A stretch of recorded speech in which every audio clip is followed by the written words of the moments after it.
Les grandes pyramides. Elles figurent parmi les 7 merveilles du monde antique et sont les seules à exister encore aujourd'hui. Saviez-vous que les pyramides de Gizeh n'étaient pourtant pas uniques en leur genre et qu'elles ne furent même pas les premières? Il y eut d'abord les moyennes pyramides, mais elles n'ont pas si bien marché. Bon, j'arrête de dire des sottises. Pour en revenir à notre histoire, dans l'Égypte ancienne, on croyait que les rois étaient choisis par les dieux pour servir sur terre en tant que médiateurs. Dans l'au-delà, ils étaient censés devenir eux-mêmes des dieux. Le complexe pyramidal fut donc construit pour que le roi dispose de tout ce dont il pourrait avoir besoin dans l'au-delà. Il y avait la pyramide, un palais et des temples. Le tombeau du roi, dans la pyramide, était rempli de tout le nécessaire, des meubles, de la nourriture et des objets d'or. En fait, la première pyramide a été construite 80 ans avant la première pyramide de Gizeh. Au total, il y en avait une centaine. Certaines ne furent pas achevées, car la construction prenait du temps, et tous les pharaons ne vivaient pas assez longtemps pour voir la fin des travaux. Parlons maintenant de la construction elle-même. La plus grande des pyramides de Gizeh est aussi haute qu'un immeuble de 40 étages. Comment diable ont-ils réussi à construire une structure aussi massive il y a 5000 ans, bien avant l'apparition des machines et autres équipements? Nous allons voir ça. Le pharaon Khéops est monté sur le trône vers 2575 avant notre ère, et son architecte a commencé la construction de la plus ancienne et de la plus grande des pyramides de Gizeh. Il a calculé qu'il faudrait utiliser plus de 2 millions de blocs de calcaire pour construire la pyramide, chacun pesant environ 2,5 tonnes, soit à peu près le poids d'un rhinocéros. L'architecte voulait terminer la construction en 20 ans. Pour y parvenir, une pierre devait être transportée et placée toutes les 4 minutes, 24 heures sur 24, 7 jours sur 7 et 365 jours par an, sauf les années bissextiles. Il est donc évident qu'il fallut beaucoup d'ouvriers pour réaliser ce projet. Beaucoup pensent que ce sont des esclaves qui ont travaillé sur le chantier de la pyramide, mais ce n'est pas vrai. Des ouvriers sont venus de toute l'Égypte pour contribuer au chantier, soit environ 25 000 personnes. Les Égyptiens effectuaient toutes sortes de travaux, du travail manuel à la fabrication d'outils en passant par le travail administratif. Ils travaillaient tous environ 10 heures par jour, étaient logés et bien nourris, et menaient globalement une vie plus confortable que celle qu'un Égyptien moyen pouvait s'offrir à l'époque. On suppose qu'ils vivaient dans une ville provisoire située non loin et qu'ils formaient une communauté organisée dirigée par un chef puissant. Les pyramides semblent avoir été conçues pour s'aligner sur les points cardinaux et leur côté symbolise les rayons du soleil. Mais à l'époque, il n'y avait pas de boussole. Les anciens Égyptiens calculaient eux-mêmes les directions, et ce avec une précision étonnante. Pour aligner les pyramides, ils utilisèrent 2 constellations. Le chantier était situé sur la rive ouest du Nil. Cela avait également une signification symbolique. Le soleil se couche à l'ouest, et la vie devait nécessairement en faire autant. La deuxième pyramide de Gizeh fut construite pour le fils de Khéops, le pharaon Khéphren. Elle est un peu plus petite, mais c'est elle qui abrite la célèbre statue du Sphinx sans nez. Bien sûr, à l'origine, il avait un nez. Je vous raconterai bien ce qui lui est arrivé, mais c'est encore un mystère, personne ne le sait vraiment. Les sphinx ont un corps de lion et une tête d'homme. On les considérait comme les gardiens de lieux importants.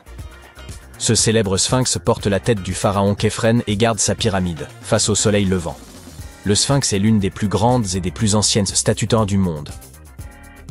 À l'origine, il n'avait pas seulement un nez, il était aussi coloré. Les scientifiques ont découvert des traces de couleur rouge sur son visage. Il est donc fort probable que le sphinx ait été peint de cette couleur.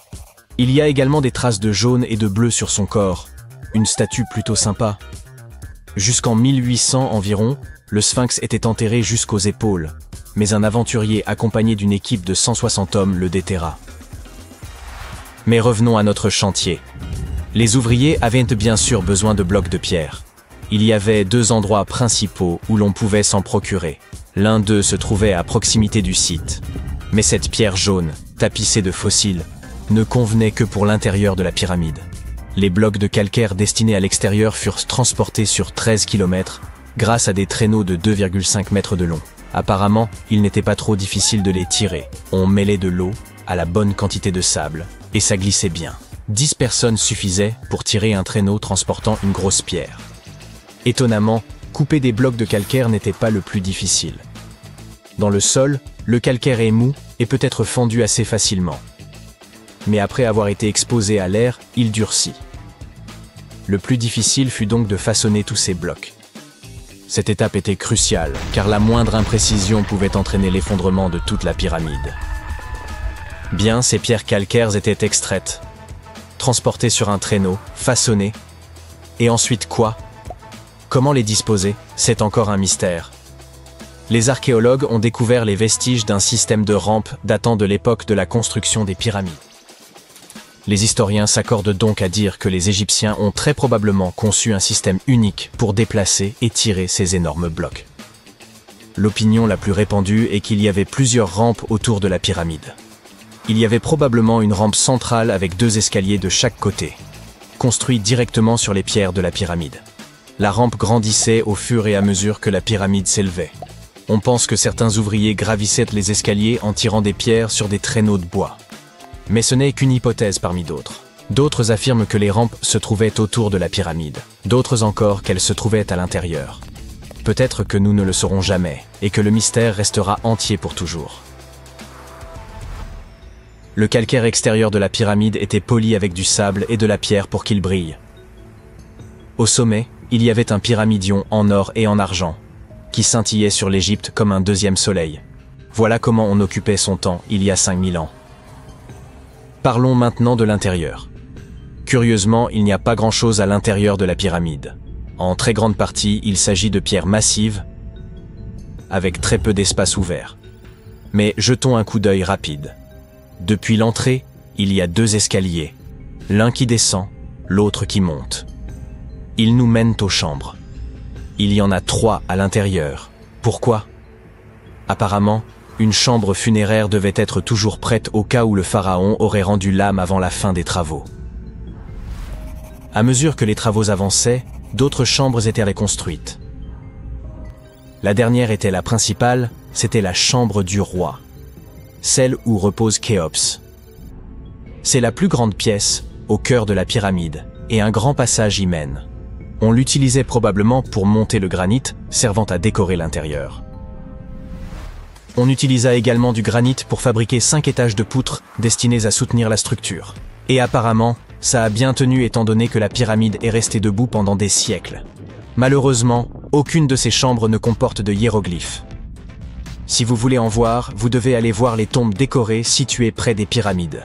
Ces œuvres sont des représentations de la culture et de la vie quotidienne de l'Égypte ancienne. Leurs textes permettent aux chercheurs d'étudier la langue et la grammaire. Les trésors qui se trouvaient autrefois dans les pyramides ont été emportés par des pilleurs. Il existe aussi de nombreux tunnels et passages secrets à l'intérieur des pyramides. Mais aujourd'hui encore, personne n'en connaît le plan complet. Cela fait des années que les scientifiques envoient des robots munis de caméras à l'intérieur. Mais il y a encore beaucoup de choses que nous ignorons.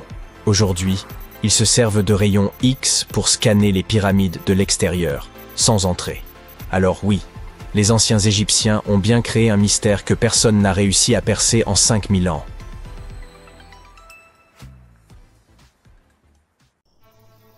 D'intrigantes bulles de plasma semblent flotter autour des pyramides de Gizeh. Bien que cela puisse paraître étrange, clarifions immédiatement une chose. Il n'y a rien ici de surnaturel ni d'extraterrestre. Les bulles de plasma représentent des anomalies atmosphériques qui prennent naissance dans une couche spécifique de l'atmosphère terrestre appelée ionosphère. Cette enveloppe invisible entoure notre planète et s'étend sur une altitude approximative de 80 à 650 km, frôlant la limite de l'espace. Dans cette région, le Soleil, véritable fourneau céleste, chauffe les gaz et les transforme en particules électriquement chargées que l'on nomme plasma. Voici l'aspect captivant. Pendant la nuit, notamment près de l'équateur, ces particules subissent des perturbations.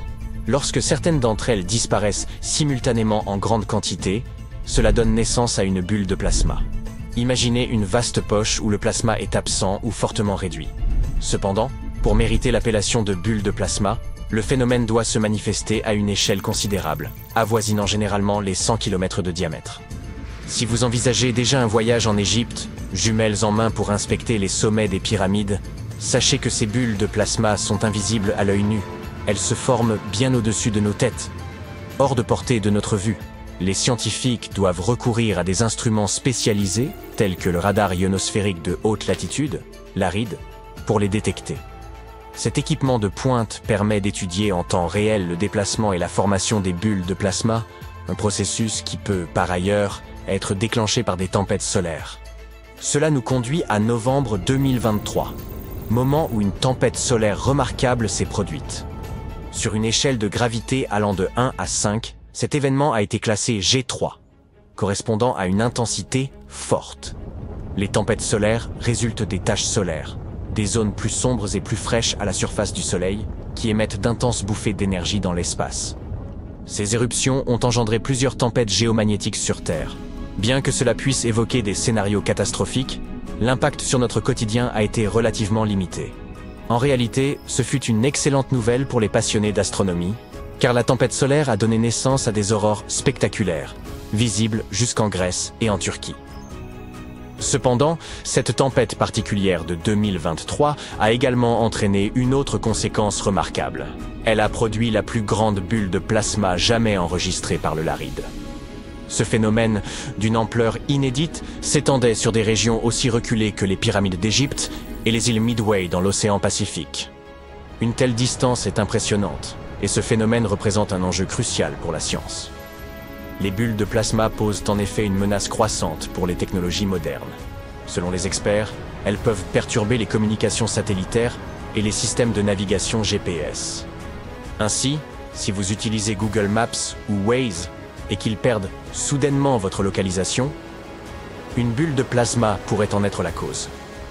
Nous comprenons donc désormais ce qui se passe avec ces bulles détectées au-dessus des pyramides de Gizeh. Cependant, les mystères ne s'arrêtent pas là. L'intérieur de la pyramide de Khéops révèle des phénomènes encore plus intrigants. Il semblerait qu'elle possède la capacité de concentrer l'énergie électromagnétique en son sein. Il y a quelques années, une équipe de chercheurs a voulu étudier ce phénomène en exposant cette architecture ancienne à des ondes radio.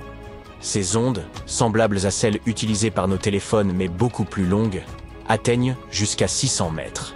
Ne pouvant bombarder directement la pyramide avec ces ondes, les scientifiques ont opté pour une alternative plus pratique, la modélisation informatique. Grâce à ces simulations, les chercheurs ont mis au jour une découverte stupéfiante. La Grande Pyramide est capable de concentrer l'énergie électromagnétique non seulement dans ses chambres internes, mais aussi sous sa base, là où se situe une chambre inachevée. Par concentrer, il faut comprendre quelque chose comme emprisonner. Prenons un exemple. Lorsque vous criez dans une grotte, vous entendez votre voix en écho. Les ondes sonores ne se dissipent pas immédiatement. Elles rebondissent et se focalisent. De la même manière, quand des ondes radio touchent la pyramide, elles ne se contentent pas de la traverser ou de l'éviter. Elles sont absorbées, rebondissent, puis se concentrent à l'intérieur et sous la pyramide. La liste des mystères entourant les pyramides égyptiennes ne s'arrête pas là. À l'intérieur de la Grande Pyramide, un long passage étroit conduit à ce qu'on appelle la chambre du roi. Située au cœur même de la structure, cette pièce est supposée avoir abrité la dépouille du pharaon Khéops, le souverain à l'origine de cette construction, dont le règne remonte à plus de 4000 ans. Lorsque l'on pénètre dans la chambre du roi, deux éléments frappent immédiatement. L'acoustique remarquable du lieu et sa structure massive, intégralement revêtue de granit rouge. Ces deux caractéristiques semblent désormais reliées selon les conclusions de certains scientifiques. En effet, ils suggèrent que la chambre du roi pourrait capter ou amplifier l'énergie sonore provenant des autres parties de la pyramide. Autrement dit, cette salle aurait été spécifiquement conçue pour intensifier le son d'une manière unique à l'intérieur de l'édifice. Pour vérifier cette hypothèse, les chercheurs ont réalisé une expérience en chantant dans la chambre de la reine, située juste en dessous de la chambre du roi. Le résultat fut surprenant. La musique n'était pas perceptible dans les pièces souterraines inférieures, mais résonnait de façon claire et puissante dans la chambre du roi. Une hypothèse pour expliquer ce phénomène repose sur le type de pierre utilisé dans la chambre du roi, le granit rose. Ce matériau est reconnu pour ses propriétés piézoélectriques, ce qui signifie qu'il peut absorber l'énergie de son environnement, comme les vibrations sonores, et la transformer en énergie électrique. Cela implique que l'acoustique particulière de la chambre ne dépend pas seulement de sa forme, mais aussi du rôle actif joué par le granit dans l'amplification et la concentration des ondes sonores. Ces découvertes, selon les scientifiques, ouvrent de nouvelles perspectives de recherche sur les potentialités de la pyramide. Les anciens Égyptiens auraient-ils été capables d'exploiter l'énergie produite par les ondes sonores ou les vibrations naturelles de la Terre? Bien que cela puisse sembler improbable, les propriétés piézoélectriques du granit, bien documentées par la science moderne, rendent cette hypothèse plausible. Peut-être n'avons-nous fait qu'effleurer les véritables capacités des pyramides. Et si cela ne suffisait pas, d'autres éléments intrigants méritent notre attention, notamment l'emplacement parfait des pyramides. Il semble que leur constructeur ait aligné la pyramide de Khéops sur les points cardinaux, avec une précision quasi parfaite par rapport aux directions nord, sud, est et ouest. De nombreuses théories existent sur la manière dont ils ont accompli cet exploit. Mais une étude suggère qu'ils auraient utilisé l'équinoxe d'automne pour s'assurer de cet alignement. Lors de l'équinoxe, le soleil se lève et se couche précisément à l'est et à l'ouest, ce qui aurait grandement simplifié la tâche des bâtisseurs. En observant le soleil à cette période, ils auraient pu positionner les pyramides avec une précision remarquable. En prenant en compte ces faits étranges, l'alignement parfait, la capacité à concentrer les ondes radio et l'utilisation de matériaux susceptibles de générer de l'énergie électrique, il est légitime de se demander si les pyramides n'étaient pas destinées à remplir des fonctions bien plus complexes que de simples tombeaux. Nikola Tesla partageait cette idée. On raconte que l'inventeur et ingénieur célèbre nourrissait une fascination pour les pyramides égyptiennes et se demandait si elles pouvaient être des transmetteurs d'énergie géants. Selon lui, leur forme et leur position auraient pu les transformer en générateurs colossaux, capables de produire une énergie gratuite et illimitée. Certains chercheurs modernes soutiennent cette théorie, affirmant que ces monuments pourraient avoir été conçus comme d'immenses centrales électriques. Ils suggèrent que les constructeurs auraient peut-être découvert comment manipuler les ions, ces particules électriquement chargées présentes dans l'atmosphère, grâce à des matériaux comme le cuivre, l'or et l'argent disposés autour des pyramides. Ainsi, il est tout à fait envisageable que les anciens Égyptiens aient mis au point une source d'énergie durable et renouvelable. Toutefois, malgré l'attrait de cette idée, nous ne sommes pas encore parvenus à la vérifier, laissant la véritable fonction des pyramides parmi les plus grands mystères de l'humanité. Séquente, cosinus, tangente, sinus, 3,14159. C'était le cri de ralliement du club de trigonométrie à l'époque.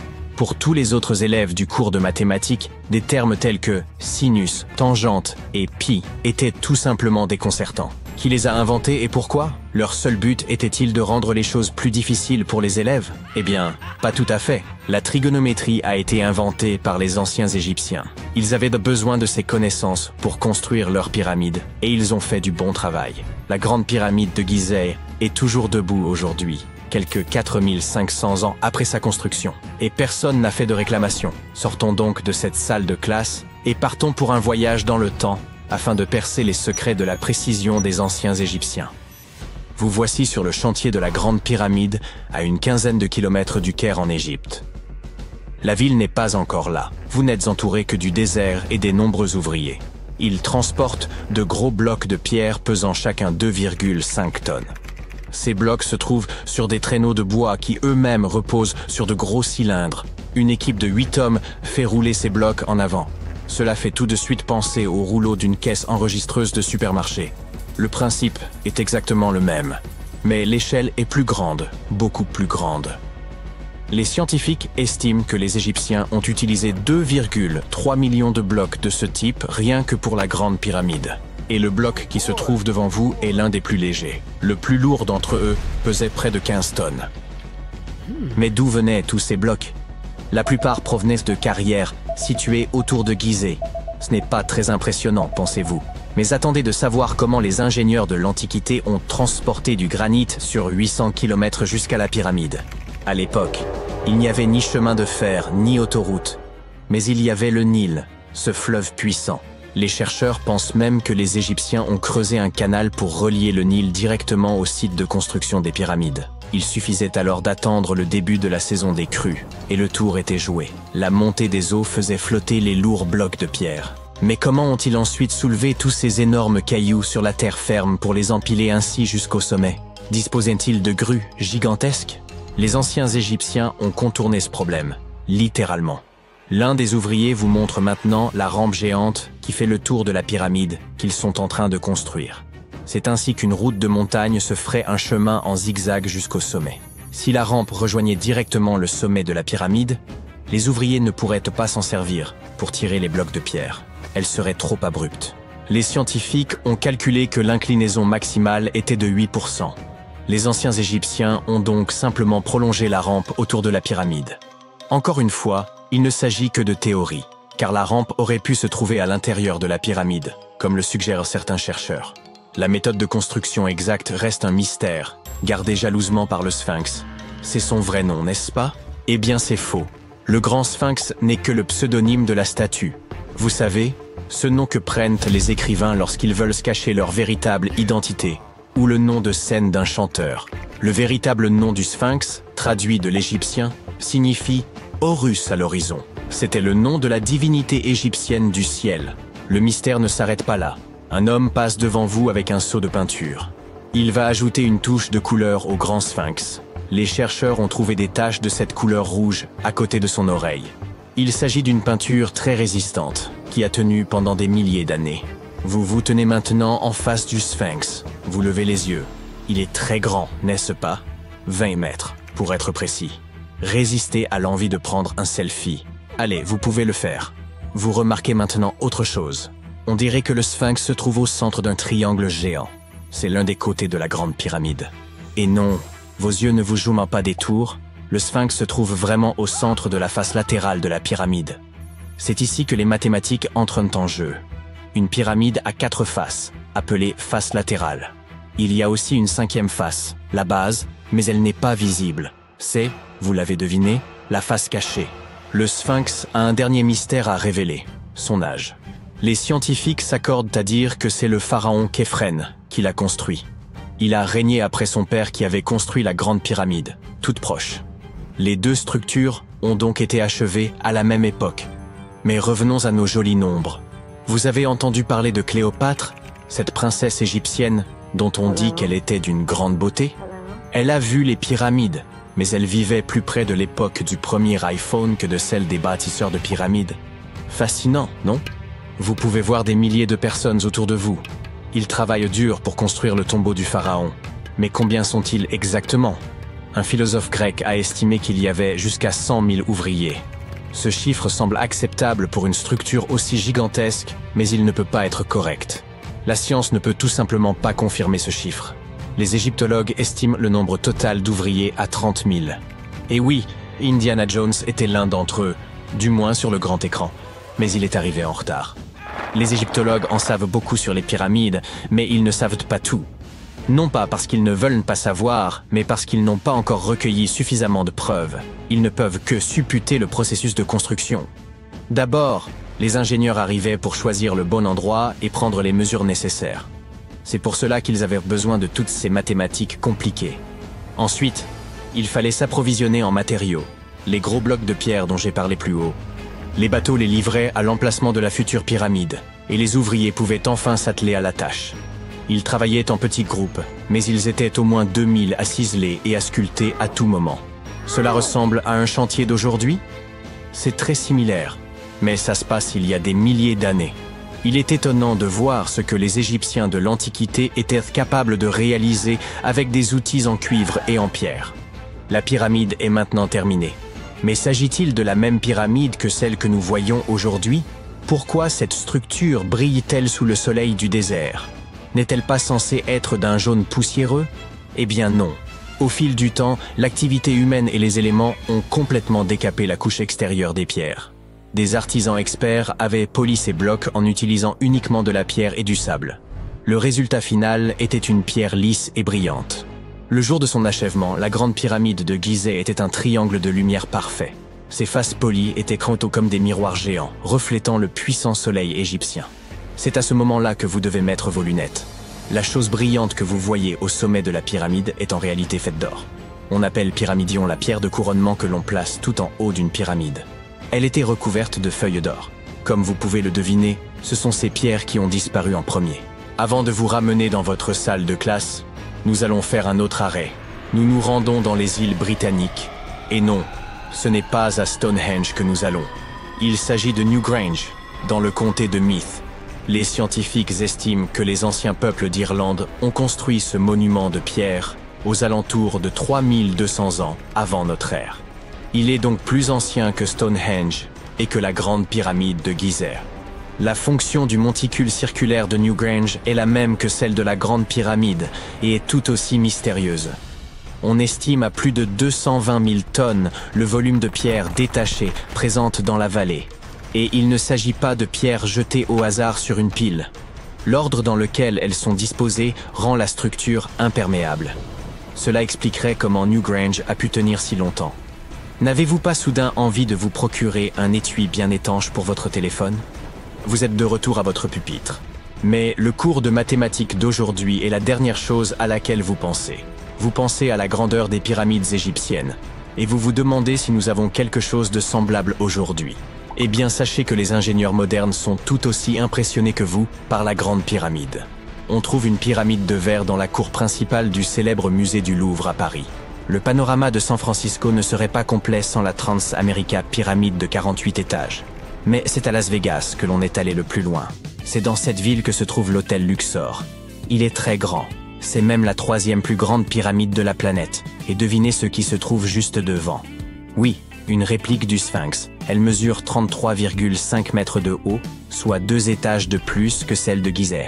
Eh oui, tout est plus grand à Las Vegas. Quelque chose d'étrange se cache sous les sables de Gizeh. Et les scientifiques n'ont aucune idée de ce que c'est. Des archéologues viennent de découvrir une structure cachée près de la Grande Pyramide, à l'aide d'une technologie avancée de reconnaissance souterraine. Que contient-elle? Personne ne le sait. Mais les fouilles ont déjà commencé. La Grande Pyramide de Gizeh est l'un des monuments les plus célèbres au monde. Mais elle n'est pas seule. Elle est entourée d'une ancienne nécropole, un immense cimetière royal rempli de tombes et de monuments.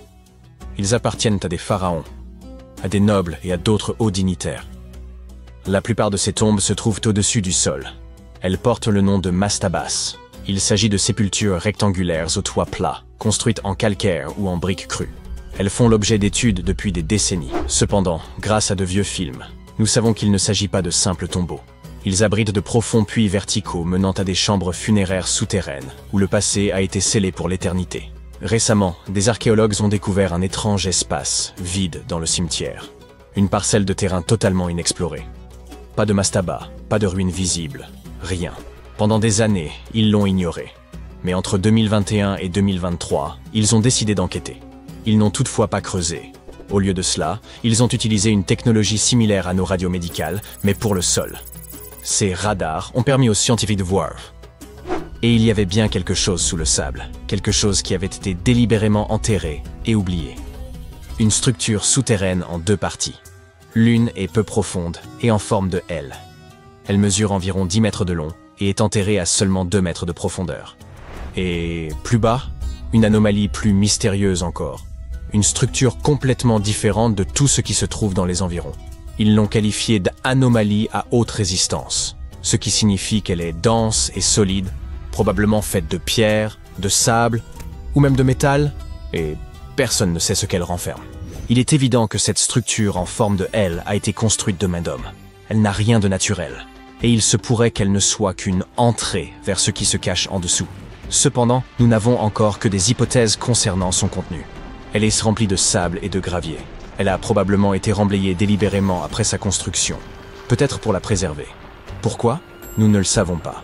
L'équipe archéologique devra procéder à des fouilles pour comprendre exactement ce qu'était cette structure et pourquoi elle a été construite. La première hypothèse est qu'il s'agit d'une chambre funéraire perdue. De nombreuses tombes à Gizeh ont des sites funéraires souterrains, mais la plupart présentent des marqueurs clairs à la surface. Celle-ci, pour une raison quelconque, n'en a aucun. Mais il se peut, tout de même, qu'il s'agisse bien de cela. La deuxième hypothèse est qu'il s'agit d'une ancienne chapelle funéraire. Les égyptologues savent que certaines chapelles furent construites de cette manière. Mais on les construisait généralement au-dessus du sol, non pas au-dessous, comme celle-ci. Enfin, il pourrait s'agir de quelque chose que nous n'avons jamais vu auparavant. Si cette structure s'avère être d'un type nouveau, cela pourrait bouleverser nos connaissances sur les sépultures des pharaons. La seule façon d'en être certain est de continuer les fouilles. Et c'est exactement ce que font les archéologues sur ce site. Leur travail a déjà bien avancé. Ils sont pressés de découvrir la vérité. Cependant, il existe un réel danger. Les structures anciennes et fragiles de Gizeh doivent être manipulées avec précaution. Sinon, elles pourraient être endommagées de manière irréversible. Nous devons donc être patients. Ces tombes ont toujours recelé des mystères fascinants. Malheureusement, à cause des pilleurs, beaucoup de choses nous ont échappé jusqu'à présent. On construisait ces tombes dans le but de préserver les corps pour l'éternité. Mais cela n'a pas empêché les pilleurs de s'y introduire pour y dérober tout ce qui avait de la valeur. Ils s'en prennent à ces sites antiques depuis des milliers d'années, depuis l'époque des pharaons eux-mêmes. La plupart des tombes les plus célèbres, notamment celles de Gizeh, de Saqqara et de la vallée des rois, ont été pillées. C'était une pratique courante dans l'Égypte antique. Et les pilleurs prenaient cette activité très au sérieux. Ils creusaient des tunnels secrets pour contourner les pièges et les murs. Ils soudoyaient ou menaçaient les ouvriers travaillant dans les tombes pour obtenir des informations. Ils ouvraient les sarcophages pour s'emparer de l'or, des bijoux et des objets anciens. Et lorsque les archéologues modernes ont découvert ces tombes, elles avaient déjà été entièrement pillées. Les pharaons au pouvoir se sont vite lassés de ces actes de vandalisme. La vallée des rois, célèbre cimetière de la royauté égyptienne, était censée être la zone la plus sécurisée. Les tombes y étaient construites profondément sous terre, cachées dans les airs. Les passages étaient scellés par d'énormes blocs de pierre. De fausses portes et des pièges étaient ajoutés pour dérouter les voleurs. Des malédictions étaient même inscrites sur les murs, promettant un destin tragique à quiconque oserait profaner la tombe. C'est de là que viennent toutes ces histoires terrifiantes sur les momies. Vous l'aurez deviné. Rien de tout cela n'a fonctionné. La plupart des tombes de la vallée des rois furent entièrement pillées moins de 100 ans après leur construction. Même la tombe du roi Toutankhamon, l'une des plus célèbres de l'histoire, fut profanée à 2 reprises dans l'Antiquité. Certains décidèrent de riposter. Les souverains du Nouvel Empire construisirent des tombes cachées et anonymes afin d'empêcher les pilleurs de les trouver. Cela ne fonctionna pas. Certains pharaons, comme Ramsès II, furent secrètement déplacés afin qu'on ne puisse pas déranger son sommeil éternel. Cela n'a eu aucun effet. Les pilleurs de tombes ont toujours triomphé. En effet, il ne s'agissait pas de simples voleurs, mais d'individus habiles, organisés et bien informés. Ils savaient exactement où chercher. Beaucoup d'entre eux avaient participé à la construction de ces sites et savaient où se trouvaient les entrées. S'ils ne pouvaient pas enfoncer les portes, ils creusaient à travers les murs, les sols ou même les plafonds pour pénétrer à l'intérieur. Ils travaillaient rapidement, souvent dans les années qui suivaient la fermeture des tombes, avant que tout le monde oublie où se trouvaient les objets de valeur. La pyramide de Khéops, située à côté de cette structure récemment découverte, a été pillée bien avant l'époque moderne. La seule chose qui restait à l'intérieur lorsque les explorateurs sont arrivés, un coffre en granit vide là où se trouvait autrefois le sarcophage. Malheureusement, il ne s'agit pas seulement d'or. C'est l'histoire elle-même qui disparaissait à chacun de ces raids. Les Égyptiens de l'Antiquité consignaient par écrit et en détail ce qu'ils enterraient et où ils le faisaient. Ainsi, lorsque les archéologues comparent ces listes avec ce qu'ils trouvent, ils peuvent voir ce qui manque, c'est-à-dire souvent tout ce qui a de la valeur. La plupart des artefacts ne finissent pas dans les musées, mais disparaissent dans des collections privées où ils ne peuvent plus jamais être étudiés. Ce qui est bien sûr tout à fait injuste. En fait, quelques pays en ont eu assez et ont commencé à promulguer des lois afin de récupérer les pièces historiques auprès des collectionneurs privés. En Italie, si vous possédez une pièce antique romaine, vous devez prouver que vous l'avez obtenue légalement. La Chine recherche elle aussi activement les pièces volées et doit trouver des moyens de les récupérer auprès des collectionneurs occidentaux. En Égypte, de nouvelles lois ont été votées afin d'interdire aux particuliers de posséder des objets anciens. D'autres pays, comme les États-Unis, le Royaume-Uni, l'Allemagne ou la Suisse, n'ont aucun problème avec le fait que des personnes fortunées possèdent leur histoire. Le British Museum est presque entièrement constitué d'objets pillés. Les empires européens ont envahi la moitié de la planète et ont ramené chez eux tout ce qui leur plaisait. Leurs musées leur regorgent souvent de tels vestiges. Malheureusement, ils refusent la plupart du temps de les restituer. Prenons l'exemple de la pierre de Rosette. Elle a été dérobée en Égypte par l'armée de Napoléon. Elle a ensuite été volée par les Britanniques après leur victoire sur les Français. L'Égypte réclame sa restitution depuis des années, mais toujours sans succès. Ou encore les marbres du Parthénon.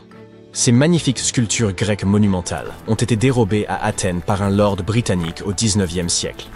La Grèce réclame leur restitution depuis lors, mais le Royaume-Uni n'est pas disposé à les rendre. Et c'est sans parler des innombrables artefacts mésoaméricains dispersés dans divers musées à travers le monde. Les explorateurs européens ont pillé les temples mayas et aztèques, emportant statues, bijoux et objets sacrés. Et aujourd'hui, le Mexique se bat pour les récupérer. Il ne serait pas surprenant que même cette mystérieuse chambre souterraine ait déjà été pillée d'une manière ou d'une autre. Mais s'il s'agit vraiment d'un lieu récemment découvert, pourrait-il être l'un des rares à avoir échappé aux pilleurs? Se pourrait-il qu'il renferme encore des objets anciens, intacts depuis 4500 ans? Nous ne pouvons qu'espérer que les voleurs ne s'y soient pas déjà introduits. Étonnant. Des scientifiques ont mis au jour une cité enfouie sous les pyramides d'Égypte. Sa taille est vertigineuse, bien au-delà de celle du plus vaste hypermarché que vous puissiez concevoir. Galeries, chambres souterraines, structures verticales. Nul ne saurait dire aujourd'hui à quoi elles servaient. Commençons par le commencement. Des chercheurs italiens et écossais étudiant la pyramide de Képhren ont identifié ce qui semble être des tunnels secrets sous 3 pyramides distinctes. Cette découverte pourrait remettre en question nos connaissances sur l'Égypte antique. L'expédition baptisée Projet Képhren fut dirigée par Corrado Malanga, basé à Pise, et Filippo Biondi, affilié à l'université de Strathclyde, en Écosse. Leur objectif principal consistait à explorer la pyramide de Képhren, la seconde plus grande du plateau de Gizeh. Sous la pyramide de Képhren, les scientifiques ont mis au jour une imposante structure. Serait-ce une ancienne cité souterraine égyptienne? En analysant minutieusement leurs relevés, ils ont conclu que 8 grandes formations verticales, peut-être des puits ou des conduits, se dissimulaient en profondeur. Ces éléments s'étendent sur près de 2000 mètres, l'équivalent de 2 tours Burj Khalifa, et demi-posées à la suite l'une de l'autre. Un indice saisissant de l'ampleur de la découverte. Ces puits descendent également à environ 610 mètres sous terre, ce qui dépasse largement la profondeur des stations de métro les plus profondes au monde, qui excèdent rarement les 120 mètres.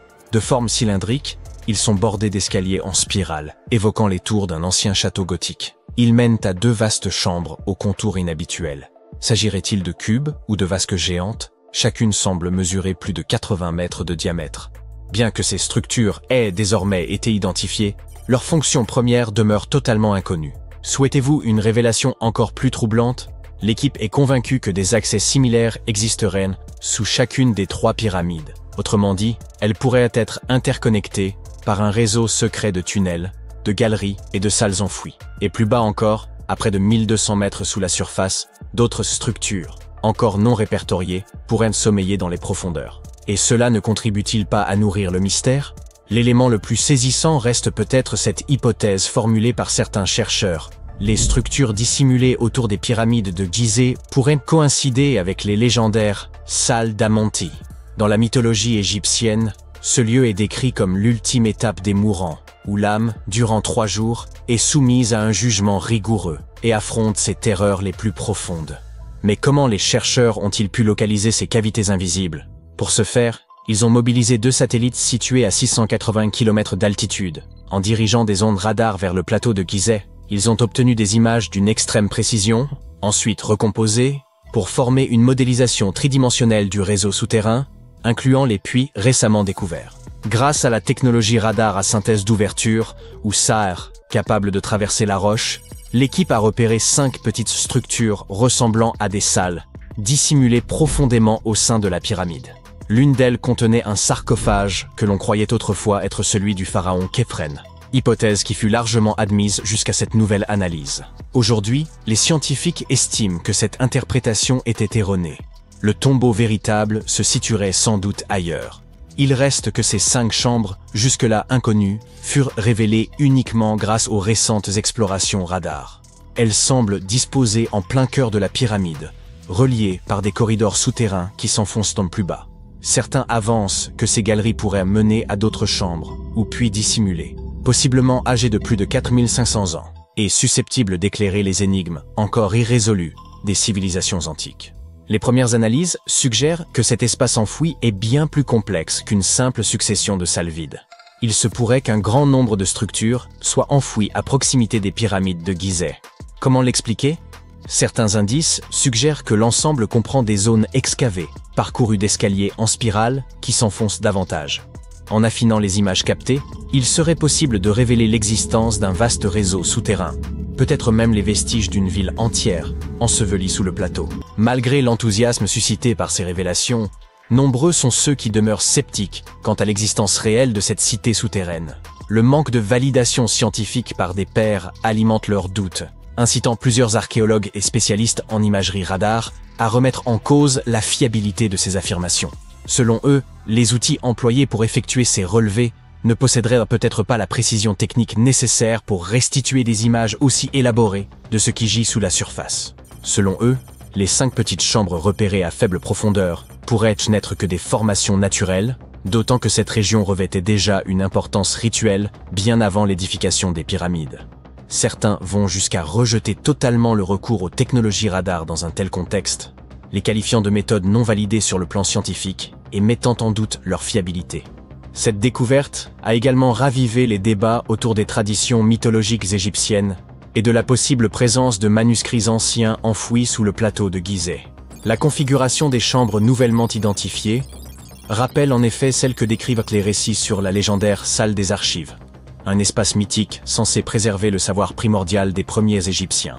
Si cela venait à se confirmer, ces découvertes pourraient bouleverser la perception que l'on a de la topographie sacrée de l'Égypte. En outre, l'existence de cette cité perdue sous la pyramide pourrait constituer une preuve tangible de structures souterraines, jusqu'alors insoupçonnées.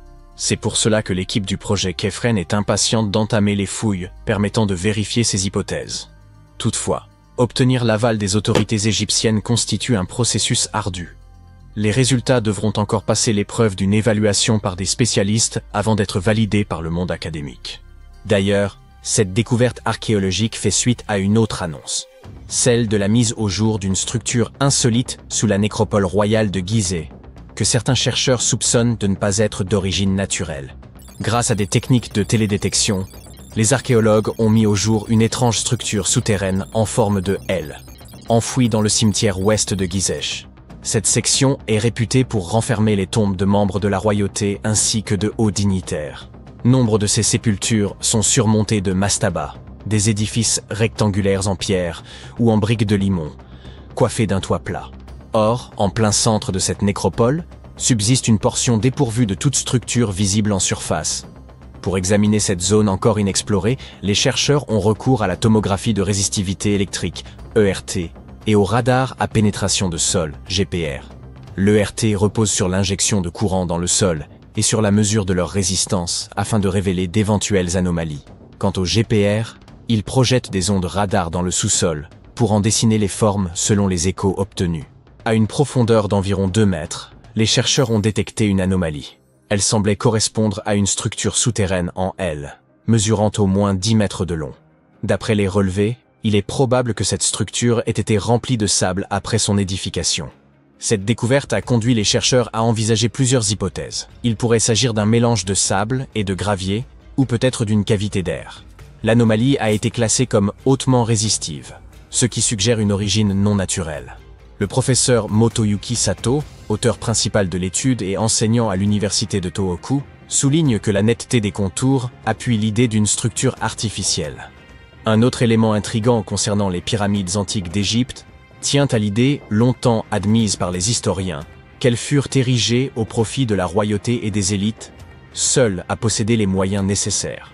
Or, des fouilles récentes menées sur le site archéologique de Tombos, situé dans l'actuel Soudan, viennent remettre en cause cette théorie. Il se pourrait que les pyramides de Tombos aient accueilli, aux côtés des élites, les dépouilles de travailleurs de rang modeste. Les membres laborieux des sociétés antiques auraient ainsi pu reposer dans certains des monuments les plus visibles, y compris les pyramides elles-mêmes. Implantée sur les rives du Nil dans l'ancienne Nubie, la localité de Tombos fut annexée par l'Égypte aux alentours de 1400 avant notre ère, lors de sa conquête de la région. Le site fut alors établi dans le but de renforcer la domination égyptienne. On y érigea des pyramides, bien plus sobres cependant que les gigantesques édifices de Gizeh. Les chercheurs ont repris l'étude de 110 squelettes humains exhumés à Tombos, initialement examinés en 2012. Ils se sont concentrés sur l'analyse des anthèses, c'est-à-dire les points d'attache des tendons et des ligaments sur les os. Ce type d'examen permet de mettre en évidence l'intensité du travail physique accompli par un individu, les contraintes mécaniques répétées lors qu'un travail ardu, Ils laissent des marques nettes, sous forme de relief osseux. Certains ossements présentaient peu de modifications au niveau des anthèses, ce qui laisse supposer qu'ils appartenaient à des personnes aisées. En revanche, d'autres montrèrent des transformations plus marquées, trahissant une vie de labeur et un statut social bien plus modeste. Ces résultats pourraient profondément remettre en cause les idées reçues sur les sépultures pyramidales, notamment l'hypothèse selon laquelle seuls les puissants accédaient à ces tombeaux prestigieux. Cette récente étude suggère que des individus d'humbles conditions auraient eux aussi pu se trouver inhumés au sein de ces édifices emblématiques. Et si je vous parlais de technologie des fibres de Néandertal? Non, vous n'avez pas rêvé, le concept est bel et bien réel. En 2020, une équipe de scientifiques a publié un article qui a bouleversé la façon dont nous percevons nos plus proches ancêtres. Une découverte en France a changé l'univers de l'archéologie pour toujours. Et ce n'était pas la première fois qu'une telle chose se produisait. Mais commençons par le commencement. Les Néandertaliens. Pendant longtemps, ils ont été considérés comme des hommes des cavernes typiques et limités. Le personnage de Fred Flintstone ne représente plutôt bien l'image que l'on s'en faisait. D'où venait ce stéréotype? Quand avons-nous commencé à croire que les Néandertaliens n'étaient pas les plus brillants dans l'histoire de l'évolution? Eh bien, de William King, un géologue britannique du 19e siècle. C'est lui qui donna leur nom aux Néandertaliens. Sur la base des ossements trouvés par King, le scientifique déclara que l'espèce n'était pas intelligente, et cette image colla aux Néandertaliens pour les siècles à venir. Mais un bout de ficelle d'une longueur de 6,2 mm changea complètement la donne. Une petite vallée fluviale, sèche, abri du maras, fut le lieu de la grande découverte. Les archéologues y découvrirent un fragment de corde à côté d'un outil en pierre. Ces fibres torsadées auraient pu être utilisées pour tout, de la confection de vêtements aux filets de pêche. Pour la préhistoire, il s'agit d'une technologie de pointe, que les Néandertaliens semblaient maîtriser.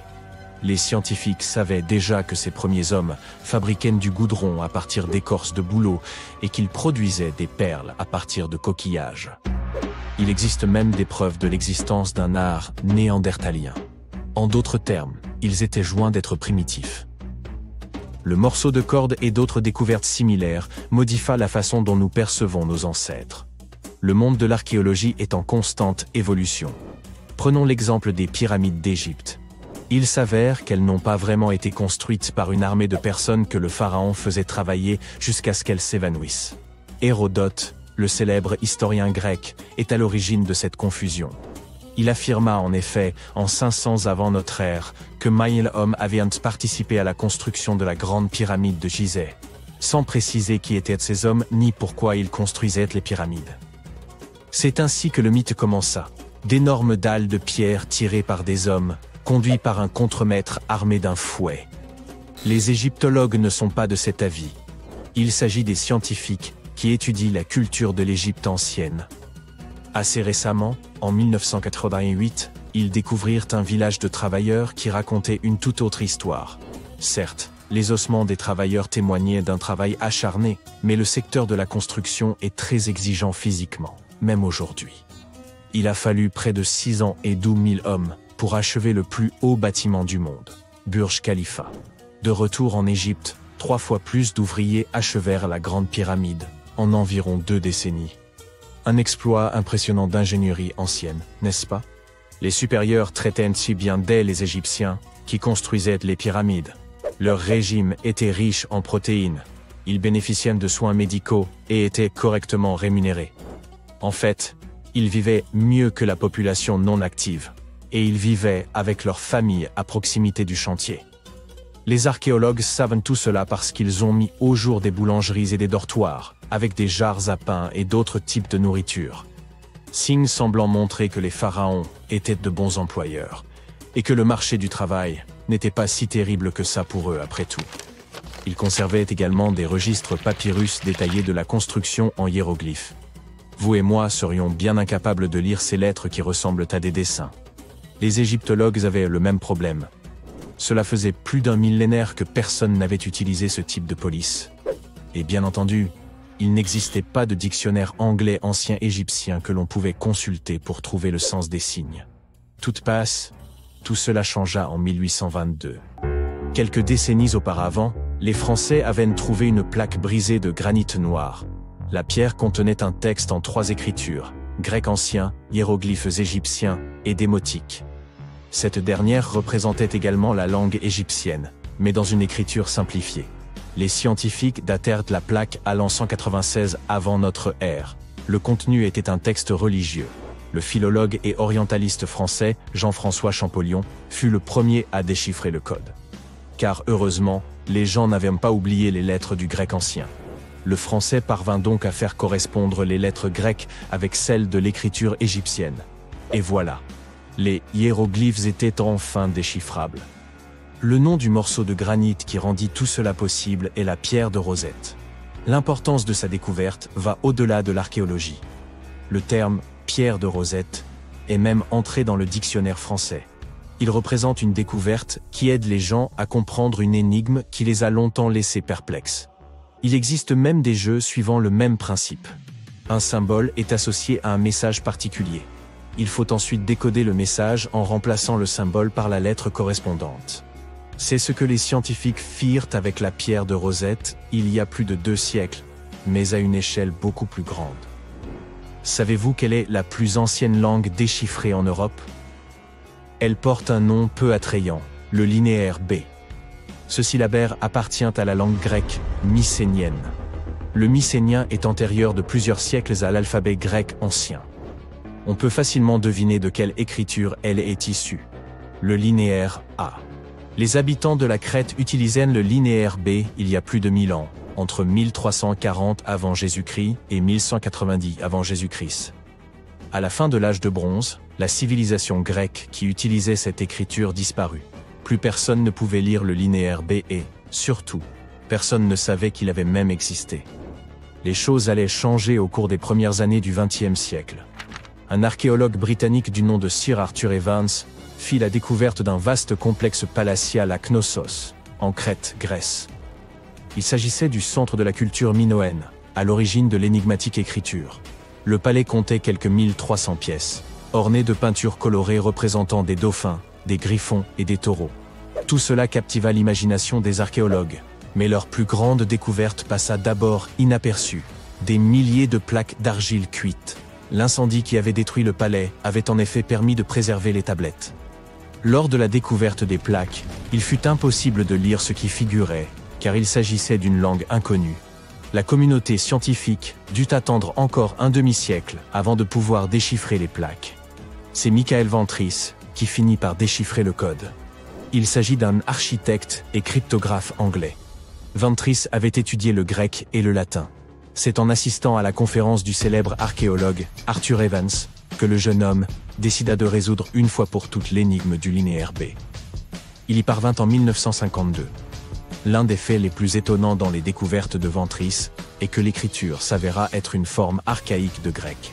Mais la cryptologie n'a toujours pas résolu le code du linéaire A. Un système qui restera un mystère jusqu'à l'arrivée d'un jeune motivé comme Michael Ventris.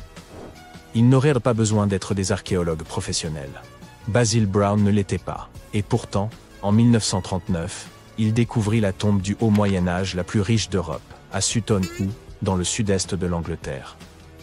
Il ne s'agissait pas d'une tombe ordinaire en pierre, mais d'un navire grandeur nature, 3 fois la longueur d'un bus londonien à impérial de 27 mètres. Et ce n'est pas tout. En dehors de sa fonction première, le navire renfermait un tas de richesses. Des bols suspendus de luxe, des récipients de fête, des accessoires vestimentaires en or et des textiles de luxe ne sont que quelques-uns des trésors découverts. Les archéologues furent également été étonnés par l'argenterie provenant de la lointaine Byzance, que vous connaissez probablement sous le nom d'Istanbul, en Turquie. Même à notre époque, elle se trouve à plusieurs jours de route de Sutton Hoo, alors imaginez le temps et l'argent qu'il fallait pour importer un plat d'argent au 7e siècle. Selon les archéologues, c'est à ce moment-là que le bateau coula. Cela ne peut pas être la fête des Anglais. À cette époque, l'Angleterre n'existait pas. Les habitants des îles britanniques de l'époque étaient les anglo-saxons. Peut-être le navire des monticules herbeux du Suffolk a-t-il appartenu à l'un de leurs rois? Nous ne le saurons jamais. Le sol acide local a éliminé toute preuve possible. Ou peut-être qu'il n'y a jamais eu de pierre tombale. Il pourrait s'agir d'un cénotaphe, c'est-à-dire d'un monument funéraire construit à la mémoire d'une personne importante. Les archéologues n'ont toujours pas de réponse définitive. Néanmoins, Ce qu'ils trouvèrent à Sutton Hoo éclaire sur l'âge sombre, que les Anglais appellent Dark Ages. Avant la découverte du bateau, on ne savait pas grand-chose de ce qui s'était passé en Grande-Bretagne après le départ des Romains. Désormais, l'image de la société anglo-saxonne à l'époque est beaucoup plus claire. Et qui sait, peut-être le sol anglais sera-t-il le théâtre de la prochaine grande avancée en archéologie. Avant d'aborder le pourquoi et le comment de la présence de pyramides dans le monde entier, parlons de quelques exemples. Je commencerai par la pyramide du Soleil au Mexique. Ces gens savaient vraiment comment construire une ville. Leur centre urbain bien planifié s'étendait sur plus de 1800 hectares et comportait plusieurs pyramides.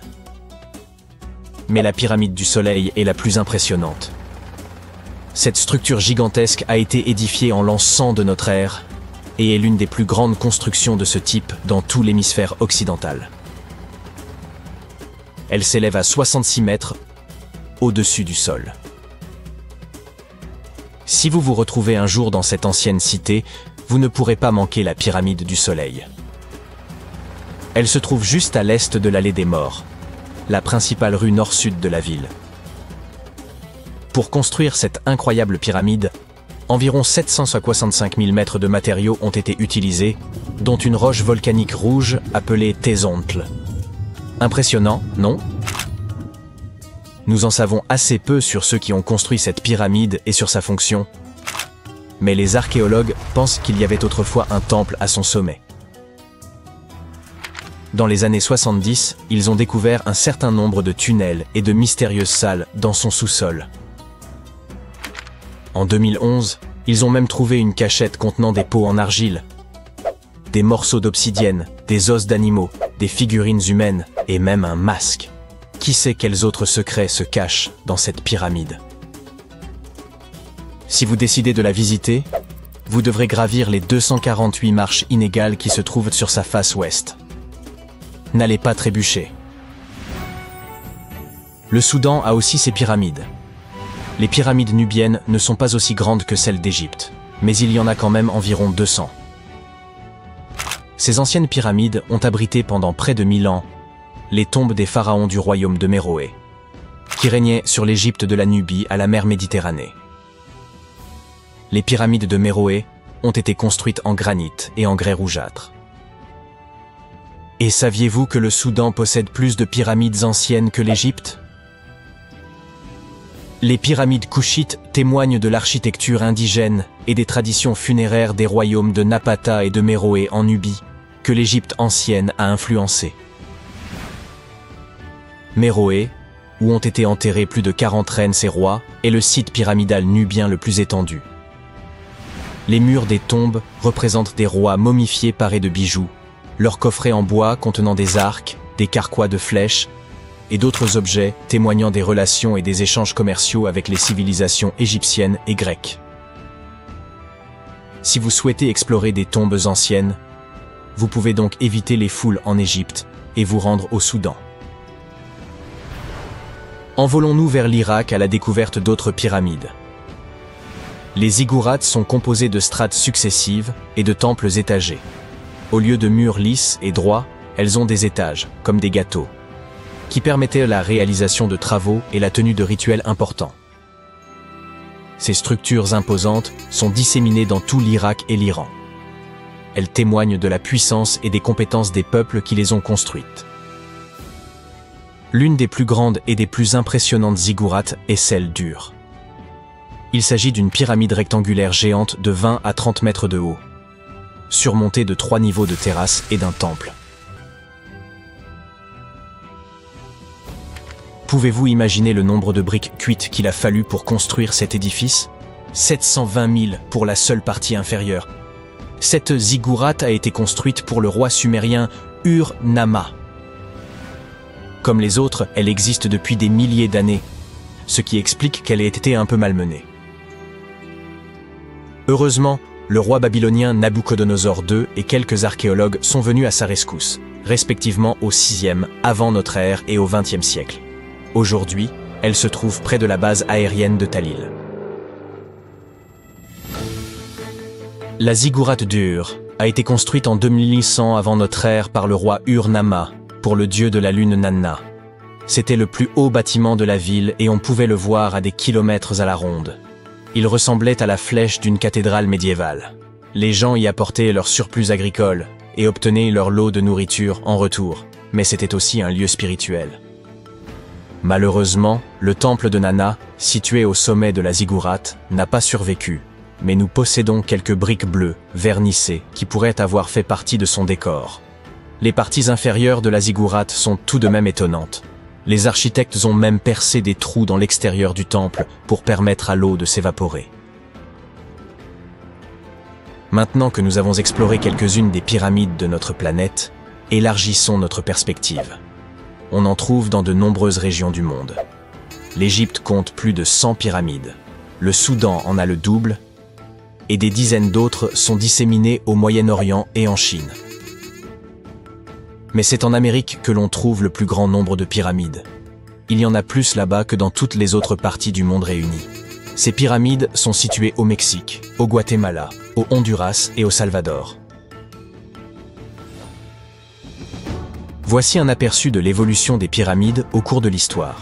La plus ancienne se trouve en Égypte. Il s'agit d'une pyramide à degrés, constituée de couches de pierre superposées. C'est au pharaon Snéfrou que l'on attribue la création de ce type de pyramide très connu. Au cours de son règne de 45 ans, il a construit 3 pyramides. Ses 2 premières tentatives ont échoué, mais il a finalement réussi avec la pyramide rouge, qui est considérée comme la première vraie pyramide. C'est son fils, Khéops, qui construisit la grande pyramide de Gizeh, la plus haute construction humaine sur Terre pendant près de 4000 ans. Les pyramides d'Amérique latine sont semblables aux premières pyramides à degrés égyptiennes, mais elles ont été construites indépendamment les unes des autres. Les pyramides du Soudan ont été construites vers 700 avant notre ère. Elles sont hautes, mais beaucoup plus étroites que celles d'Égypte. Comment toutes ces civilisations ont-elles pu construire ces édifices sans communiquer entre elles? Après tout, les Aztèques, les Mayas et les anciens Égyptiens étaient aussi différents que possible. Mais malgré leurs différences culturelles, ils semblaient tous d'accord sur une chose. Les pyramides étaient plutôt cool. Les pyramides à degrés sont présentes dans le monde entier parce que c'était le type de structure le plus pratique et le plus stable. Elles pouvaient être construites en hauteur sans matériaux légers comme le bois ou le métal. La forme triangulaire avec une base carrée est extrêmement stable comparée à une structure cubique qui nécessiterait plus de matériaux pour une hauteur moindre. En ce qui concerne la conception des pyramides, celle d'Égypte ressemblait à des triangles géants avec une base carrée, des côtés lisses et un sommet pointu. En revanche, les Aztèques et les Mayas ont préféré l'aspect d'un gâteau à étages, avec des marches menant à une plateforme au sommet. Ainsi, bien que toutes ces pyramides aient la même base, elles ont chacune leur propre style. Chaque groupe a construit ces pyramides en utilisant des inclinaisons, des techniques et des matériaux différents. Ainsi, même s'ils se sont parfois inspirés du travail des autres, ils sont restés originaux. Les pyramides égyptiennes avaient des faces lisses et inclinées conçues pour favoriser l'ascension de l'âme du pharaon. La pyramide du soleil a été construite au-dessus de grottes qui servirent de passage aux divinités. Les Mayas ont construit le temple de Kukulkan à Chichén Itzá pour honorer cette divinité que l'on représente généralement sous la forme d'un serpent. Surnommé El Castillo, il comporte 91 marches de chaque côté ainsi qu'une plateforme, soit 365 marches, une pour chaque jour du calendrier maya. Dites-moi les amis, comment les pyramides ont-elles été conçues? Pour commencer, ce sont des humains qui les ont construites, et non des extraterrestres débarqués sur Terre en soucoupe volante. Vous voyez, une chose que toutes les pyramides ont en commun, c'est qu'elles ont été bâties sans outils avancés, et parfois même sans roues. Les ouvriers, qualifiés ou non, étaient nombreux, ainsi que les architectes. Par exemple, on estime qu'il fallut 20 000 personnes pour la grande pyramide de Gizeh, et que la plupart étaient de fins artisans. La construction d'une pyramide était une entreprise de grande envergure qui nécessitait des années de planification et d'efforts. Celle de Cholula, au Mexique, a nécessité 600 ans de travail. Si une question continue de dérouter les archéologues de nos jours, c'est bien celle-ci. Comment les anciens Égyptiens ont-ils édifié ces pyramides monumentales? D'après ce que nous savons à ce jour, leurs moyens semblaient plutôt limités, notamment en ce qui concerne les outils et les matériaux nécessaires à la construction. Bien que nous ne disposions toujours pas d'une réponse pleinement convaincante, certaines théories fascinantes méritent d'être examinées. Parmi ces hypothèses, l'une des plus crédibles évoque une méthode ingénieuse employée par les Égyptiens. Imaginez un instant, ils auraient ainsi bâti une rampe inclinée et sinueuse, composée de briques, de terre et de sable, entourant progressivement la pyramide en construction. Au fur et à mesure que l'édifice gagnait en hauteur, ils auraient simplement ajusté la taille et l'étendue de cette structure. Une méthode ingénieuse qui rappelle un jeu de Jenga antique. Mais alors, comment parvenaient-ils à hisser ces blocs de pierre colossaux jusqu'au sommet? Selon Hérodote, l'éminent historien grec de l'Antiquité, ils auraient eu recours à des traîneaux, des rouleaux et des leviers, transformant ainsi le chantier en une gigantesque épreuve de force collective. Toujours d'après ces récits, il aurait fallu pas moins de 20 années pour achever la pyramide de Khéops, ce chef-d'œuvre emblématique. Hérodote ne s'arrête pas là. Il avance un chiffre stupéfiant, affirmant que 100 000 hommes auraient donc participé à cet incroyable projet. A-t-on engagé l'ensemble de la population égyptienne? Probablement pas. Mais il est plausible que la majorité de ces ouvriers ayant été des paysans mobilisés durant la période de crue du Nil, lorsque les travaux agricoles étaient suspendus. Une organisation ingénieuse adaptée au cycle naturel du fleuve. Les archéologues contemporains ont toutefois apporté des nuances à cette vision. Vers la fin du XXe siècle, des découvertes ont révélé que la main-d'œuvre pourrait avoir été bien moins nombreuse et davantage spécialisée. Au lieu des 100 000 ouvriers supposés, une équipe d'environ 20 000 travailleurs permanents, assistés par un personnel de soutien incluant boulangers, médecins et quelques prêtres, aurait suffi à mener à bien cet exploit architectural. Une autre théorie, pour le moins audacieuse, avançait que les pyramides auraient été bâties de haut en bas. Selon cette hypothèse, ces édifices monumentaux n'auraient été à l'origine que de simples collines isolées servant de carrières. Les pierres en auraient été extraites progressivement, et au fil du temps, des ingénieurs successifs auraient remodelé ces collines pour leur donner la forme des pyramides emblématiques que nous admirons aujourd'hui. Avant de rejeter cette idée comme une pure fantaisie, certains y voyaient une part de plausibilité. Après tout, des collines isolées existent bel et bien dans certains cas, laissant entrevoir une légère possibilité de vérité dans cette hypothèse. Que ce soit à travers la construction de rampes ou des techniques de travail ingénieuses, une chose demeure incontestable. Ces pyramides continuent de fasciner l'histoire et d'alimenter notre imagination. En évoquant les mystères de l'Égypte ancienne, il y a aussi cet immense obélisque inachevé. Un vestige intrigant qui suscite de nombreuses interrogations parmi les scientifiques quant à sa méthode de façonnage. Certains pensent que nos ancêtres auraient eu recours à des pilons manuels pour accomplir ce travail colossal.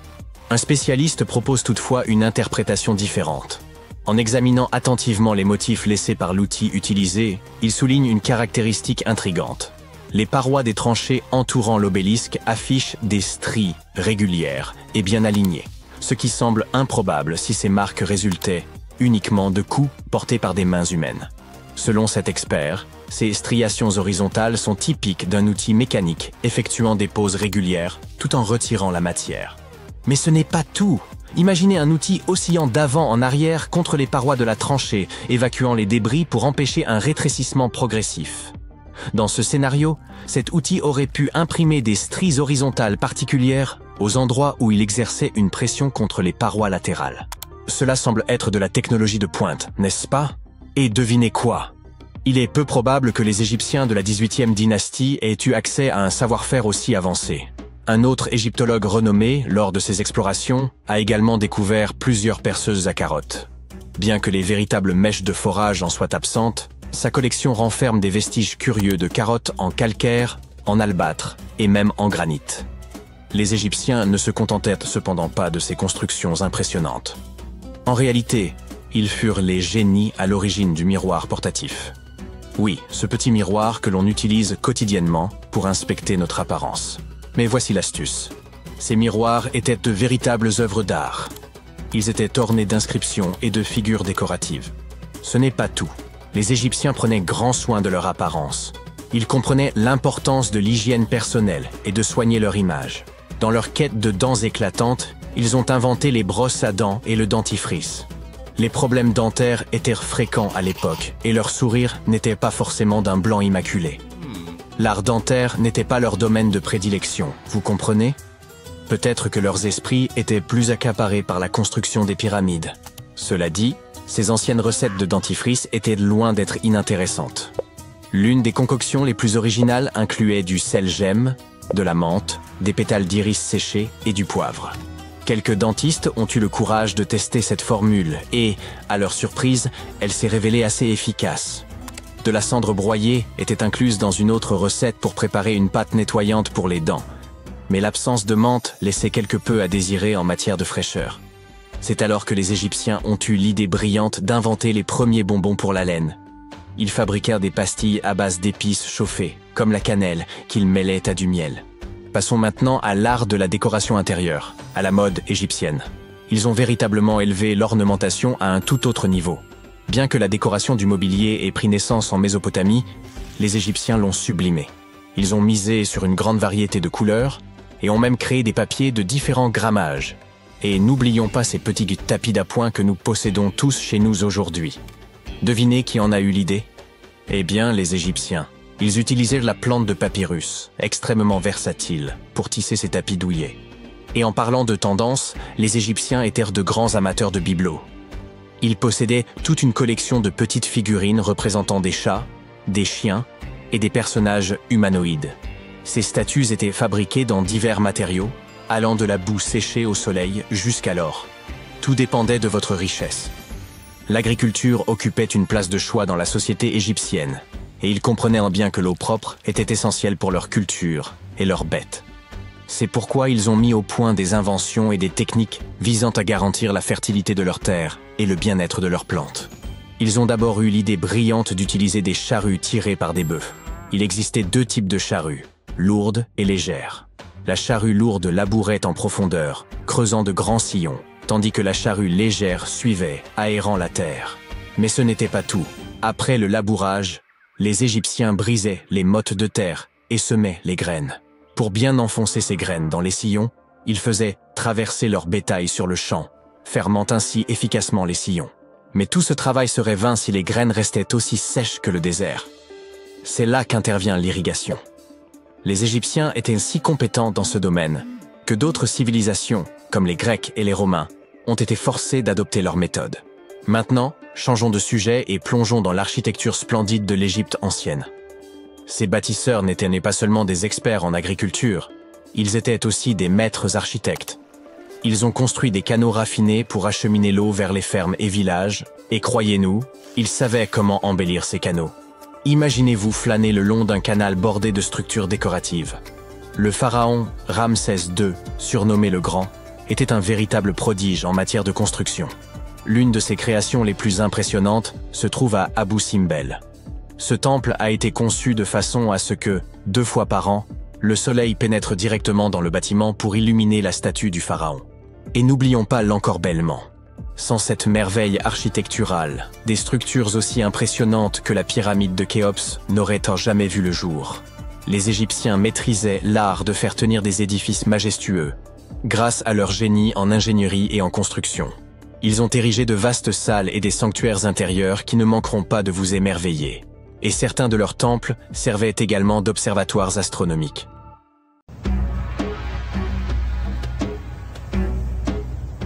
Ce n'est pas le décor de Dune, mais une véritable cité désertique située au Niger. Djado a sans doute été édifié par le peuple nomade des Sao et regorge de Ksar, des maisons fortifiées de faites de sel et d'argile, dotées de murs imposants et de passages secrets. Perchée au cœur du désert, elle constituait autrefois une étape essentielle pour les caravanes transsahariennes, mais elle essaie désormais un repère pour les contrebandiers et les bandits. L'accès y est interdit depuis 2002 en raison de sa dangerosité. Et l'origine des Ksar demeure nimbée de mystère. Aucune étude archéologique n'a été menée, laissant de nombreuses questions sans réponse.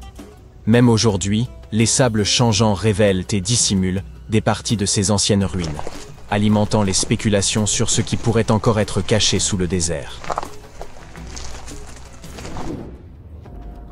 En parlant de structures enfouies, Les chercheurs ont été stupéfaits par la découverte de tubes de lave en Arabie Saoudite. Ces passages souterrains se forment lorsque la lave en fusion refroidit. Les chercheurs pensent que d'anciens nomades ont pu utiliser ces tunnels pour survivre aux conditions désertiques extrêmes. Lors de leur excavation, les archéologues ont mis au jour des artefacts, des peintures rupestres et des restes squelettiques. L'art et les ossements d'animaux suggèrent que les personnes ayant utilisé ces tunnels étaient probablement des bergers. On tente encore de déterminer si ces groupes y résidaient sur de longues périodes, ou si les tunnels ne servaient que de refuge temporaire.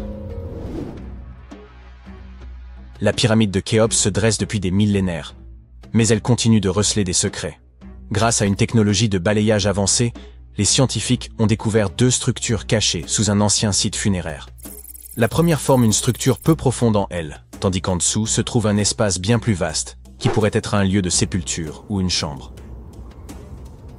La structure plus petite a été délibérément remplie de sable, tandis que la plus profonde pourrait être une chambre vide. On estime que les 2 sont reliés, peut-être par un passage menant à une chambre secrète.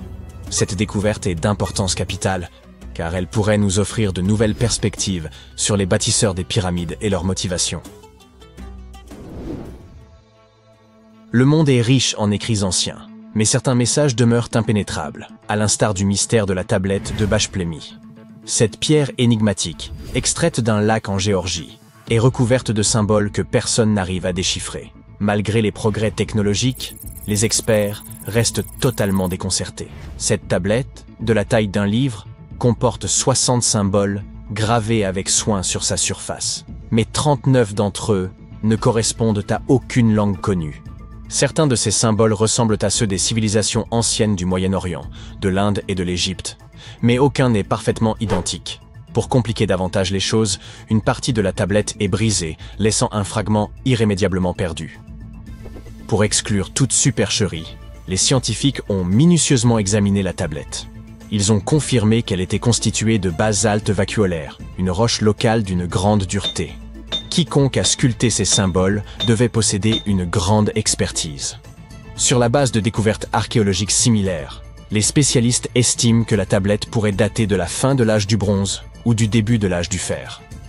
Certains symboles se répètent, ce qui pourrait indiquer qu'ils représentent des chiffres. Il se pourrait qu'il s'agisse d'un inventaire, d'un registre de bataille ou même d'une offrande aux dieux.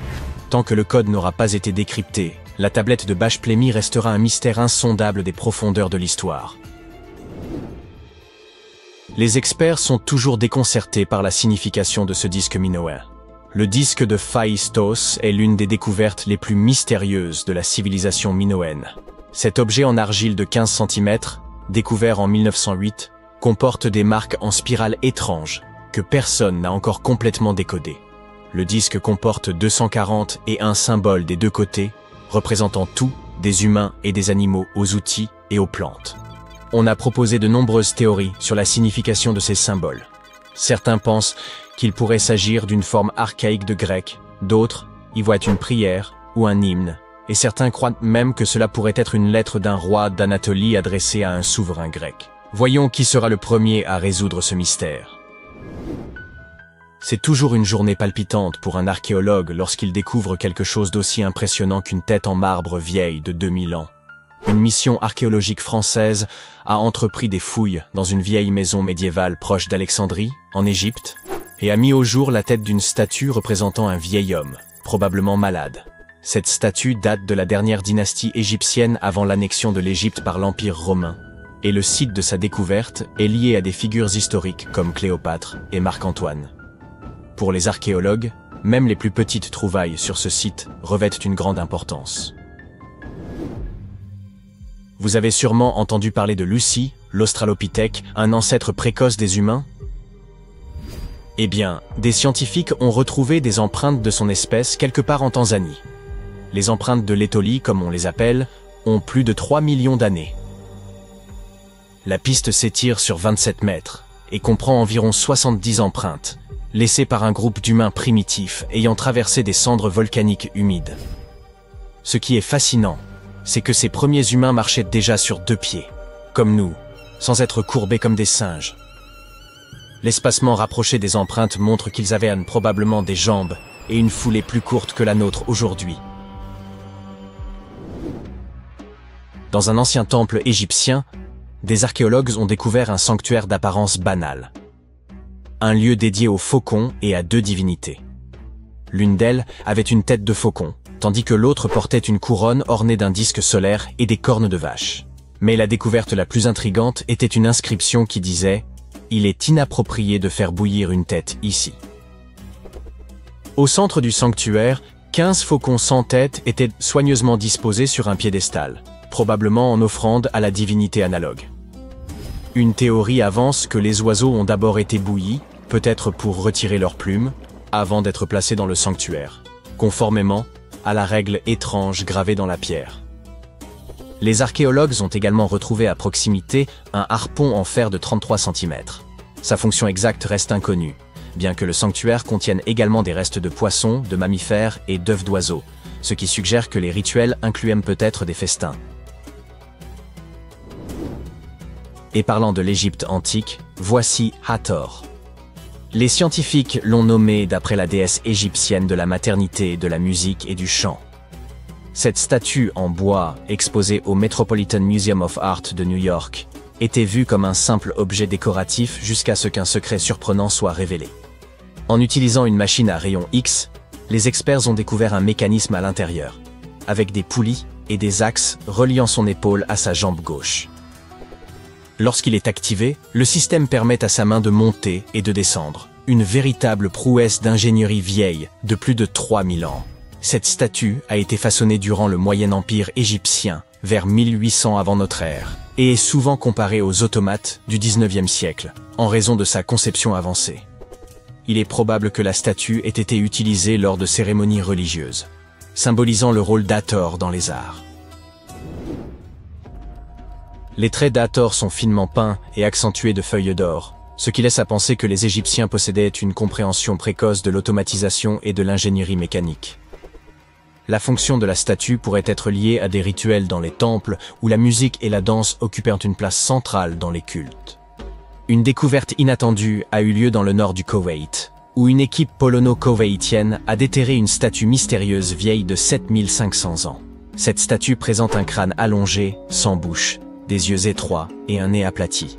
Elle est qualifiée de figurine ophidienne, nommée d'après le grec pour serpent, et elle aurait été fabriquée par la culture obéide, une civilisation réputée pour son savoir-faire en poterie. Bien que le rôle exact de cette étrange statue reste inconnu, il est possible qu'elle ait été liée à des rituels ou à des pratiques symboliques.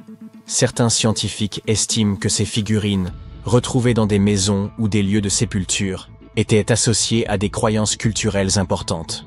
Comme nous ne pouvions pas aborder les mystères irrésolus de ce monde sans mentionner ces crânes allongés. Dans le désert péruvien, des chercheurs ont mis au jour 5 squelettes anciens, dont 2 présentaient des crânes allongés de façon artificielle. Bien que la déformation crânienne ait été courante dans diverses cultures, ces crânes échappent à toute explication.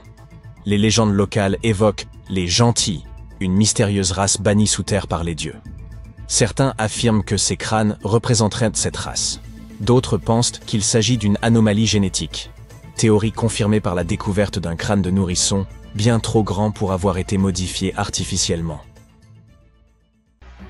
Nous sommes en 1898, et tu participes à des fouilles à Saqqara. Cet endroit, situé non loin du Caire, regorge de tombes anciennes et de pyramides. En bon aventurier, tu espères trouver quelque chose de vraiment cool et devenir célèbre. De l'or, des manuscrits, des cartes au trésor, des momies de pharaons. Mais tu trouves un oiseau en bois. Tu es très déçu. Ça ressemble à un simple jouet. Un jouet ancien, mais un jouet tout de même. Tu es alors loin de te douter que, dans quelques années, quelqu'un affirmera qu'il s'agit en fait d'un ancien monoplan. Cet objet, surnommé l'oiseau de Saqqara, est en bois de sycomore.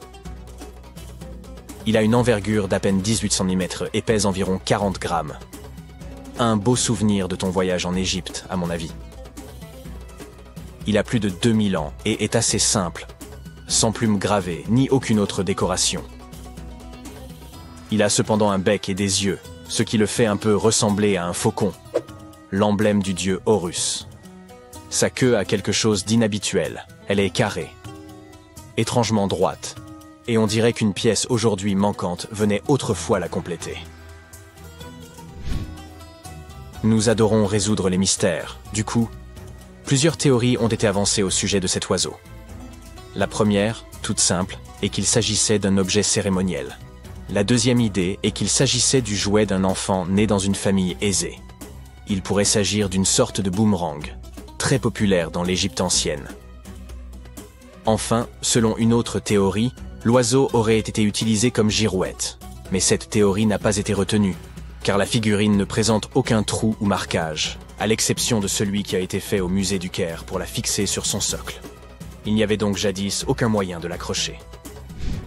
Près d'un siècle après la découverte de l'oiseau, l'égyptologue Khalil Messia a proposé une nouvelle théorie selon laquelle il pourrait s'agir d'un modèle de monoplan. Selon lui, il manquait à l'oiseau un empennage horizontal. Par ailleurs, ses ailes étaient placées à angle droit, comme celles des avions modernes. Cela aurait pu servir à générer la portance aérodynamique nécessaire au vol. Le docteur Messia a également affirmé qu'il était courant à l'époque de placer des modèles miniatures d'inventions technologiques dans les tombes. Les anciens Égyptiens ont-ils vraiment inventé l'avion en 200 avant notre ère? Cela aurait beaucoup contrarié les frères Wright, que l'on considère comme les inventeurs de l'aviation. Ils n'ont effectué leur premier vol qu'en 1903. Afin de nous en assurer, il nous faudrait tester le modèle. Mais le musée égyptien ne laisserait probablement personne lancer en l'air cette précieuse pièce de collection. C'est pourquoi le concepteur de planeur, Martin Grégory, a construit un modèle similaire, cette fois en balsa, et a pu conclure que même avec un empennage horizontal, cet avion n'était pas très performant. Affaire résolue. Et non. Une chaîne de télévision n'a pas trouvé cela convaincant et a donc invité un expert en aérodynamique à construire une autre réplique de notre oiseau. Il l'a testé dans des conditions similaires à celles de l'Égypte ancienne, et a été impressionné par ses capacités. Ainsi, si le prototype d'un avion a bien été inventé à l'époque des pharaons, il s'agirait d'un OPART, ou objet manufacturé incongru, en français. Soit un objet anachronique, en avance sur son temps en termes de technologie ou d'histoire. Et l'oiseau de Saqqara n'est pas le seul exemple d'une telle chose. En 1901, un groupe de plongeurs a découvert la machine d'Anticythère dans une épave sous-marine près de l'île grecque du même nom. On l'a surnommée le premier ordinateur analogique du monde. Et on pense qu'elle date d'environ 100 ans avant notre ère. Le mécanisme en bronze pouvait indiquer la position du Soleil, de la Lune, des planètes et des étoiles, ainsi que les phases lunaires, les dates des prochaines éclipses solaires, et même la vitesse à laquelle la Lune se déplace dans le ciel. Personne ne sait exactement qui l'a utilisé, ni comment ou où il a été fabriqué. Mais il est évident qu'il était extrêmement précis et bien trop avancé pour son époque. Les premières toilettes à chasse d'eau ont-elles été inventées au XXe siècle? Et non. Les Minoens de Crète et la civilisation de la vallée de l'Indus ont mis au point cette super invention à peu près à la même époque, il y a environ 4000 ans. Leur modèle de plomberie était si bien conçu qu'il a fallu attendre 2000 ans avant de voir apparaître quelque chose d'aussi performant. Une ancienne toilette minoenne a été découverte dans le palais de Knossos. Elle était équipée d'un siège de bois placé juste au-dessus d'un tunnel qui conduisait l'eau d'un réservoir vers un égout souterrain. D'autres toilettes nécessitaient un apport d'eau à l'aide de cruches. Seuls les riches pouvaient s'offrir un tel luxe. À l'époque, si tu possédais un bien immobilier, les toilettes chasse d'eau étaient le signe de ton appartenance aux plus hautes sphères.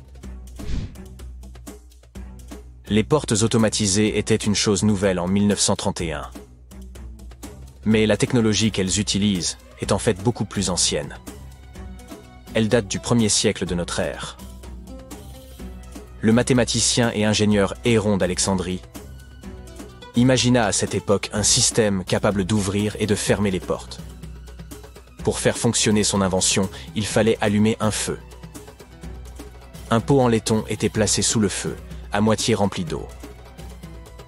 Le pot était ensuite relié à des récipients qui servirent de poids. Grâce à la chaleur, l'eau se déplaçait dans les récipients qui descendaient et tiraient sur les cordes. Rien à voir avec une porte de supermarché qui s'ouvre et se ferme grâce à l'électricité. La porte de Héron mettait des heures à s'ouvrir, et il n'y avait aucun moyen d'arrêter le processus. C'est pourquoi on n'ouvrait les portes qu'une fois par jour, avant que les gens n'entrent dans les temples. Cela ajoutait un peu de mystère aux cérémonies. Incroyable. Il semblerait que la toute première batterie ait été inventée à Bagdad, il y a environ 2000 ans. Un archéologue allemand a découvert une jarre d'argile de forme ovale en 1938. Les scientifiques ne savent toujours pas à quoi elle servait ni qui l'a inventée. Selon une théorie, elle aurait été utilisée pour galvaniser des objets avec des métaux précieux. Lorsqu'elle était remplie d'un acide faible, comme du vinaigre, la batterie produisait environ 1 volt. Selon une autre théorie, il s'agirait d'un récipient destiné à recevoir des rouleaux sacrés. Que dirais-tu de lentilles de contact conçues par Léonard de Vinci? En 1508, il inventa une lentille de verre munie d'un petit entonnoir.